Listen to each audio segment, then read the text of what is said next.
रकासा को जब पता चला तो ये जब बात सुनी उसने तो बाकायदा कांपने लगी और वो फूट फूट के रोने लगी। तो सबने कहा कि भी उसमें तुम रो क्यों रही हो और तुम्हें क्या मसला है, तुम इतनी घबराहट का इजहार। उसने कहा कि मैं ये शादी नहीं कर सकती। मतलब एक महाराजा को उसके दरबार में बैठकर उसके सारे दरबारियों के सामने और उसकी पिछली 3 बेगमात के सामने इनकार करना, ये एक बहुत बड़ी बात थी। मतलब उसकी समझे कि लगता था कि अभी वो तलवार निकालेगा और उसका सर कलम कर देगा। लेकिन बादशाह ने, राजा ने बहुत अपने आप को कंट्रोल किया।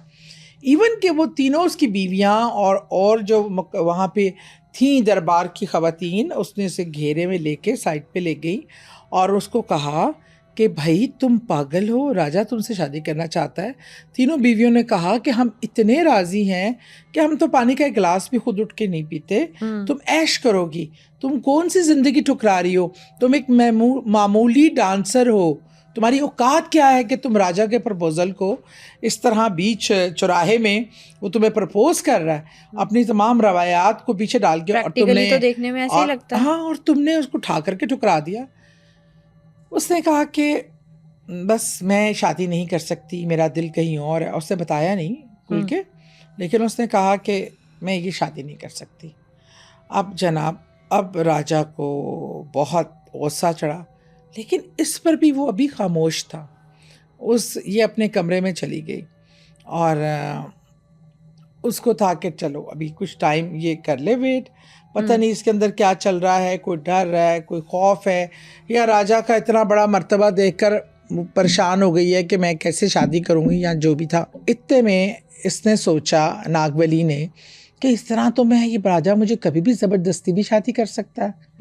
वो उसने अपने कैद में बंद कर सकता है, दीवार में चुनवा कुछ भी हो सकता है। उसने अपने महबूब को बुलवाया, उससे मुलाकात की, उसको कहा कि अब मेरा यहाँ ज़्यादा रुकना ख़तरे से खाली नहीं है, क्योंकि मैं एक बारी तो राजा को रहम आ गया, उसने मुझे बख्श दिया, पर मेरा नहीं ख्याल कि ये चीज़ अब बार बार हो सकती है, इसलिए बेहतर है कि हम यहाँ से निकल जाएं। वो उसके साथ निकल के जा रही थी तो इतने में किसी दरबार ने देख लिया और वो मतलब पता चल गया और उनका घेराव करके वो पकड़े गए। अब उसने अपने दरबारियों को बुलाया और उसने कहा सबसे पहले इसको जिंदा को आग लगा दो, नागवली को।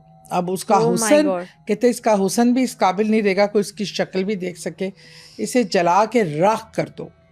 मतलब उसको जिंदा को आग लगा दी गई और वो तड़प रही थी और पूरा वो राजमहल उसकी चीखों से गूंज रहा था।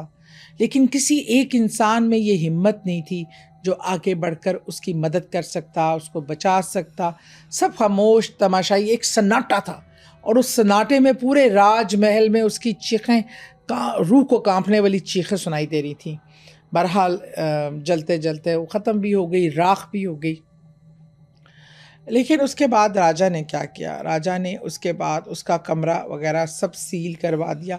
अच्छा, जब उसको जलाया तो उसको उसके घुंघरू पहना के जलाया कि ये तेरी ताकत थी ना, तो इस पे गरूर करती थी, इस पे लोगों को दीवाना करती थी, ये तेरी शक्ल तेरी ताकत थी ना, ये तेरा हुस्न तेरा ताकत था ना, तो ला अब मैंने बंदोबस्त कर दिया।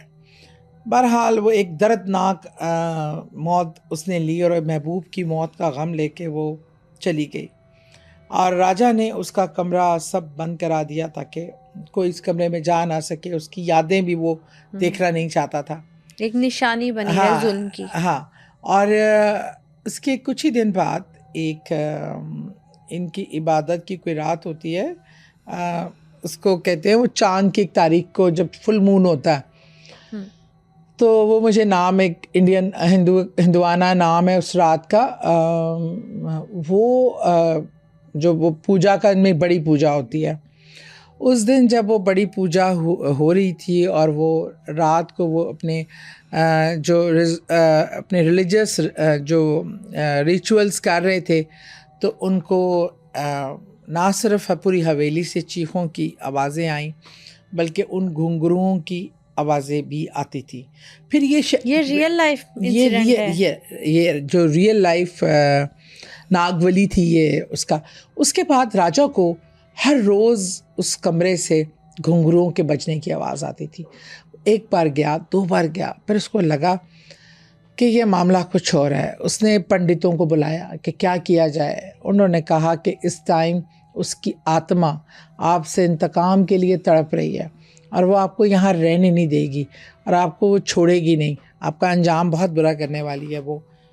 तो राजा डर के मारे राजमहल खाली कर दिया गया, उसको सील कर दिया गया और वो लोग आगे कहीं चले गए। और राजा के साथ भी सुना है आगे काफ़ी कोई ख़तरनाक इंसिडेंट भी हुए। लेकिन उस वक्त से लेके आज की डेट तक, जबकि वो राजमहल अब एक खंडर की सूरत अख्तियार कर चुका है, लेकिन आज भी वो वीरान है। करता है महल, अब तक एग्जिस्ट भी करता है और बल्कि बहुत वो वहाँ पे आज भी लोगों को घुंघरुओं की आवाज़ भी आती हैं और कभी चीखों की आवाज़ भी आती हैं। और आज तक बहुत से लोग इस वाक़े के और इस चीज़ के गवाह मौजूद हैं। और जिन्होंने ये वाक़या था, उसमें कई फैमिली मेम्बर जिनसे अब लेटेस्टली बात हुई, उन्होंने कहा हमारे बुज़ुर्गों से हम ये वाक़या सुनते आ रहे हैं, आज तक हम उसके कर्ज से बचने के लिए हमें स्पेशल पूजाएं करनी पड़ती हैं, वरना हम सब की फैमिली जो अब तक की उसकी फैमिली है महाराजा की, उन पे कहीं ना कहीं हर एक घर पे एक कर्ज और एक अजाब आता है। बीमारी की सूरत में अजीबोगरीब अमवात होती हैं और वो घुंघरू और चीखों की आवाज़ों से वो छुटकारा आज तक हासिल नहीं कर सके।